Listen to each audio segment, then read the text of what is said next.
Hi friends, welcome to my channel. ఈరోజు నేను మీకు గుత్తి వంకాయ ఎలా చేయాలో చూపిస్తాను, చూసేద్దామా. ఫస్ట్ ఒక ప్యాన్ తీసుకొని అందులో కొన్ని బుడ్డలు దోరగా వేయించుకోండి. తర్వాత ధనియాలు వేసుకొని దోరగా వేయించుకోండి.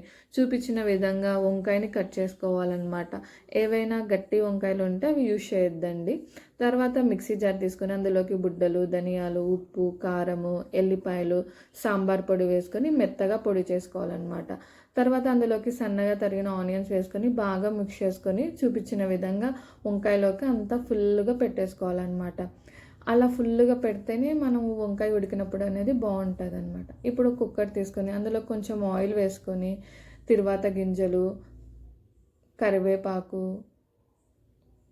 మనం ముందుగా వంకాయలో పెట్టుకున్నాం కదా, ఆ వంకాయల్ని కూడా పెట్టుకోవాలన్నమాట.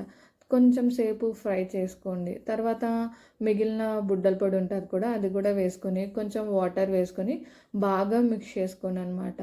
ఒక 2 విజిల్స్ రానిచ్చుకుంటే మన టేస్టీ గుత్తి వంకాయ అనేది రెడీ అయిపోతుంది. నవిష్, వంకాయ ఎలా ఉంది? Thank you for watching. Please follow ఒక చిట్టి ఫ్యామిలీ.